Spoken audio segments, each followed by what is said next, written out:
فرڈیناند مارकोस Philippine की तारीख का एक ऐसा हुक्मरान जिसने खुद को मुल्क के लिए निजात दहिंदा करार दिया, लेकिन जाते जाते एक ऐसा खजाना लूटा जिसकी मिसाल तारीख में कम ही मिलती है।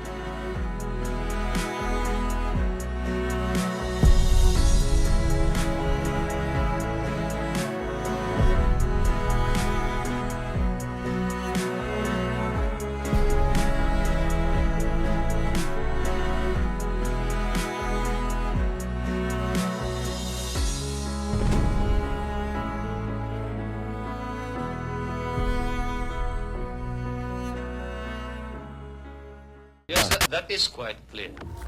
In spite of any result of any constitutional convention, I have no intention of running for a third term. Don't you think that 2 terms is enough for any man? एक तरफ वो शख्स जिसने मुल्क में तरक्की, इंफ्रास्ट्रक्चर और इस्तेहकाम का नारा लगाया, दूसरी तरफ दुनिया के चंद बदतरीन करप्ट हुक्मरानों में से एक था जिसने मुबैना तौर पर 5 से 10 अरब डॉलर की करप्शन की। तो सवाल ये है कि क्या मार्कोस वाकई फिलिपाइन को अजीम बनाना चाहता था, या ये सब सिर्फ बादशाही का एक ख्वाब था जिसका सिर्फ मकसद इक्तदार, दौलत और शोहरत का नशा था। मार्कोस 1917 में फिलिपाइन के सूबे इलोकोस नोरोते में पैदा हुआ। इनका ताल्लुक एक मुतवस्सित तबके के सियासी खानदान से था। मार्कोस एक निहायत ज़हीन तालिब इल्म था। इसने कानून की डिग्री हासिल की और नौजवानी में ही सियासत में कदम रख दिया। दिलचस्प बात यह है कि मार्कोस पर अपने वालिद के सियासी मुखालिफ के कत्ल का इल्जाम भी लगा, लेकिन इसने अदालत में खुद अपना दफा करके बरबरियत हासिल कर ली। ये उसके सियासी करियर की पहली बड़ी फतह थी। मार्कोस ने 1965 में सदारती इलेक्शन जीता। इब्तिदा में वो एक पुरअज़म तरक्की पसंद लीडर के तौर पर सामने आया।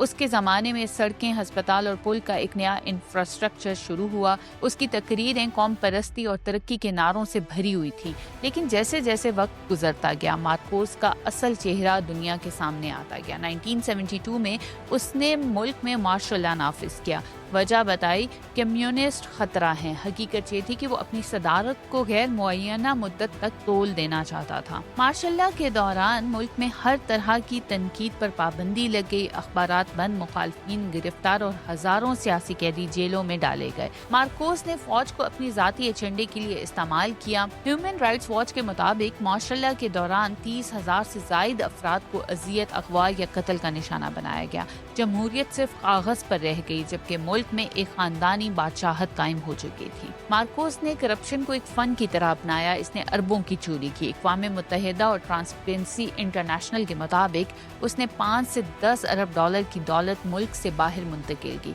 लेकिन सबसे मशहूर हुई उसकी बीवी एमेल्डा मार्कोस, जिसके पास 3,000 से जायद जूते, सैकड़ों डिजाइनर्स मलबूसात और कीमती जेवरात का एक बहुत बड़ा कलेक्शन था। एमेल्डा मार्कोस के पास ये खजाना उस वक्त मौजूद था जब फिलिपाइन की आधी आबादी गुर्बत की लकीर से नीचे जिंदगी गुजार रही थी। मार्कोस ताकतवर का साथ ही अमेरिका का खास इत्तेहादी बन चुका था, खासतौर पर उस वक्त जब अमेरिका को फिलिपाइन के फौजी अड्डे अपनी कोल्ड वार के लिए मुयस्सर थे। मार्कोस ने अमेरिका को हर तरह से फैसिलिटेट किया और बदले में उसे अमेरिकी हिमायत मिलती रही। चाहे वो कितना ही जुल्म करे, आमरीत को तरक्की का नाम दे, मगर मगरबी मीडिया उसे स्मार्ट लीडर बना चुका था। 1983 में मार्कोस के सबसे बड़े सियासी हरीफ बेनिनो अकीनो को मनीला एयरपोर्ट पर कत्ल कर दिया गया और इल्जाम मार्कोस की हुकूमत पर लगा। ये वाकया अवाम के लिए आखिरी दिन का साबित हुआ और 1986 में लाखों अफराद सड़कों पर निकल आए। पीपल पावर रेवोल्यूशन ने पूरी दुनिया को हैरान कर दिया। अवाम ने पुरअमन एहतजाज के जरिए मार्कोस की हुकूमत का तख्ता उलट दिया। मार्कोस के खिलाफ करप्शन, इंसानी हकूक की खिलाफ वर्जी और अवामी दौलत की चोरी के दर्जनों मुकदमात दर्ज हुए, लेकिन वो कभी सजा याफ्ता ना हो सका। 1989 में अमेरिका में लग्जूरियस जिंदगी गुजारने के बाद उसका इंतकाल हो गया। एमेल्डा मार्कोस पर भी मुकदमात चले, लेकिन वो भी आखिरकार सियासी तौर पर बहाल हो गई। मार्कोस की कहानी सिर्फ एक फर्द की करप्शन की नहीं, बल्कि उस निज़ाम की कमजोरी की कहानी है जहां ताकतवर को कोई नहीं रोक सकता। जमहूरियत के नाम पर आमरीत, तरक्की के पर्दे में लूट मार और कानून की बजाय जाती मफाद, ये वो अलमिया है जो कि सिर्फ फिलिपाइन का अलमिया नहीं है, बल्कि दुनिया के कई ममालिक इसके ज़ेरे असर हैं। सवाल ये है कि क्या हम सिर्फ मार्कोस जैसे चेहरों को बनाते रहेंगे या इस निज़ाम को बदलेंगे जो इन्हें पैदा करता है, और क्या हम अपना वोट, अपनी आवाज़ और अपनी आंखें खोलने के लिए तैयार हैं? یا اگلا مارکوس اگلے کسی الیکشن میں ہماری امید بن کر دوبارہ سامنے آنے والا ہے۔